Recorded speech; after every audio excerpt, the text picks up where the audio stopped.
Hi guys, I'm here to read the third chapter of The Witches. This chapter is called How to Recognize a Witch. The next evening, after my grandmother had given me my bath, she took me once again into the living room for another story. Tonight, the old woman said, I'm going to tell you how to recognize a witch when you see one. Can you always be sure? I asked. No, she said, you can't, and that's the trouble. But you can make pretty good guesses.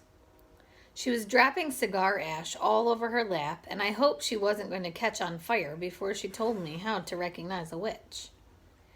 In the first place, she said, a real witch is certain to always be wearing gloves when you meet her. Surely not always, I said. What about in the summer when it's hot? Even in the summer, my grandmother said. She has to. Do you want to know why? Why? I said. Because she doesn't have fingernails. Instead of fingernails, she has thin, curvy claws like a cat. And she wears the gloves to hide them. Mind you, lots of respectable women wear gloves, especially in winter. So this doesn't help you very much. Mama used to wear gloves, I said. Not in the house, my grandmother said. Witches wear gloves even in the house. They only take them off when they go to bed. How do you know all this, Grandmama? Don't interrupt, she said. Just take it all in. The second thing to remember is that a real witch is always bald. Bald, I said. Bald as a boiled egg, my grandmother said. I was shocked. There was something indecent about a bald woman. Why are they bald, Grandmama? Don't ask me why, she snapped. But you can take it from me, not a single hair grows on a witch's head. How horrid! Disgusting, my grandmother said. If she's bald, she'll be easy to spot, I said. Not at all, my grandmother said. A real witch always wears a wig to hide her baldness. She wears a first-class wig, and it is almost impossible to tell it really is a first-class wig. It is almost impossible to tell a really first-class wig from ordinary hair unless you give it a pull to see if it comes off. Then that's what I'll have to do, I said. Don't be foolish, my grandmother said. You can't go around pulling at the hair of every lady you meet, even if she is wearing gloves. Just you try it and see what happens. So that doesn't help much either, I said. None of these things is any good on its own, my grandmother said. It's only when you put them all together that they begin to make a little sense.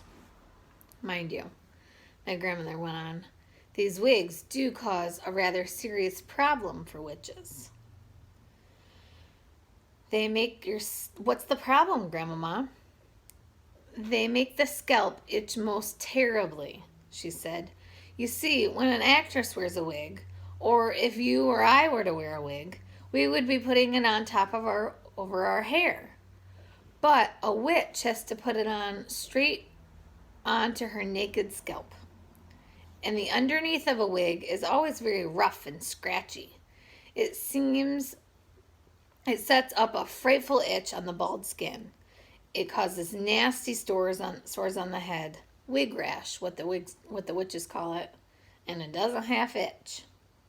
What other things must I look for to recognize a witch? I asked. Look for the nose holes, my grandmother said. Witches have slightly larger nose holes than ordinary people. The rim of each nose hole is pink and curvy, like the rim of a small kind of seashell. Why do they have big nose holes? I asked. For smelling with, my grandmother said. A real witch has the most amazing powers of smell. She can actually smell out a child who is standing on the other side of the street in a pitch black night. She couldn't smell me, I said. I've just had a bath. Oh, yes, she could, my grandmother said. The cleaner you happen to be, the more smelly you are to a witch. That can't be true, I said. An absolutely clean child gives off the most ghastly stench to a witch, my grandmother said. The dirtier you are, the less you smell. But that doesn't make sense, Grandmama.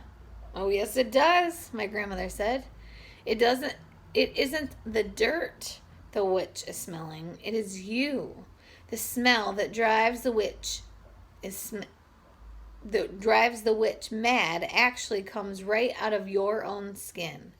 It comes oozing out of your skin in waves, and these waves, stink waves, the witches call them, go floating through the air and hit the witch right smack in her nostrils.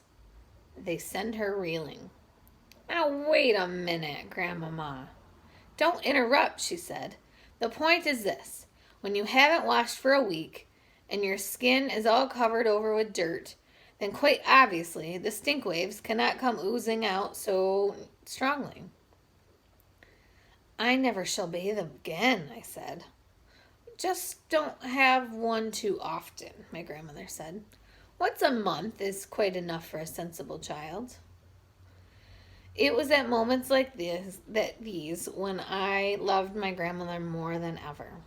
Grandmama, I said, if it's a dark night, how can a witch smell the difference between a child and a grown-up?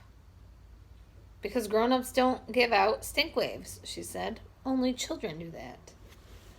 But I don't really give out stink waves, do I? I said. I'm not giving them out this very moment, am I? Not to me you aren't, my grandmother said. To me you are smelling like raspberries and cream. But to a witch you would be smelling absolutely disgusting. What would I be smelling of? I asked. Dog droppings, my grandmother said. I reeled. I was stunned. Dog droppings? I cried. I am not smelling of dog droppings. I don't believe it. I won't believe it. What's more, my grandmother said, speaking with a touch of relish, to a witch, you'd be smelling of fresh dog droppings. That's simply not true, I cried. I know I am not smelling of dog droppings, stale or fresh. There's no point in arguing about it, my grandmother said.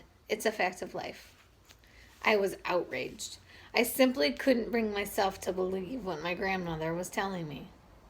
So if you see a woman holding her nose as she passes you on the street, she went on, that woman could easily be a witch. I just decided to change the subject.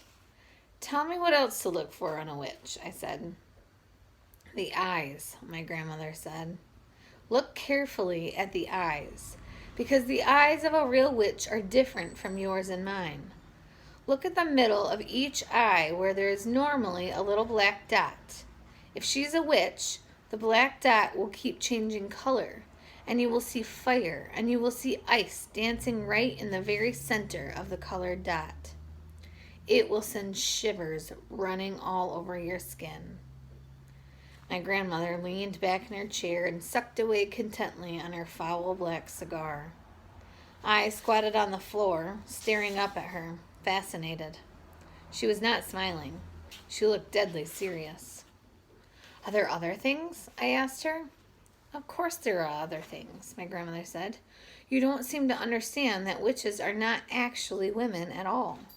They look like women, they talk like women, and they are able to act like women. But in actual fact, they are totally different animals. They are demons in human shape. That is why they have claws and bald heads and queer noses and peculiar eyes, all of which they have to conceal as best they can from the rest of the world. What else is different about them, Grandmama? The feet, she said. Witches never have toes. No toes? I cried. Then what do they have? They just have feet, my grandmother said. The feet have square ends with no toes on them at all. Does that make it difficult to walk? I asked. Not at all, my grandmother said. but it does give them a problem with their shoes. All ladies like to wear small, rather pointed shoes, but a witch, whose feet are very wide and square at the ends, has the most awful job squeezing her feet into those neat little pointed shoes. Why doesn't she wear wide, comfy shoes with square ends? I asked. She not dare, my grandmother said. Just as she hides her baldness with a wig, she must also hide her ugly witch's feet by squeezing them into pretty shoes. Isn't that terribly uncomfortable? I said. Extremely uncomfortable, my grandmother said. But she has to put up with it. If she's wearing ordinary shoes, it won't help me to recognize her, will it, Grandmama? I'm afraid it won't, my grandmother said. You might possibly see her limping very slightly, but only if you were closely watching. Are those the only differences then, Grandmama? There's one more, my grandmother said. Just one more. What is it, Grandmama? Their spit is blue. Blue, I cried. Not blue. Their spit can't be blue. Blue as a bilberry, she said. You don't mean it, Grandmama. Nobody can have blue spit. Witches can, she said. Is it like ink? I asked. Exactly, she said. They even use it to write with. They use those old-fashioned pens that have the nibs, and they simply lick the nib. Can you notice the blue spit, Grandmama? If a witch were talking to me, would I be able to notice it? Only if you looked carefully, my grandmother said. If you looked very carefully, you would probably see a slight bluish tinge on her teeth, but it doesn't show much. It would if she spat, I said. Witches never spit, my grandmother said. They daren't. I couldn't believe my grandmother would be lying to me. She went to church every morning of the week, and she said grace before every meal, and somebody who did that would never tell lies.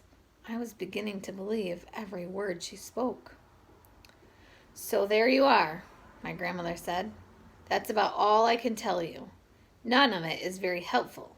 You can still never be absolutely sure whether a woman is a witch or not just by looking at her.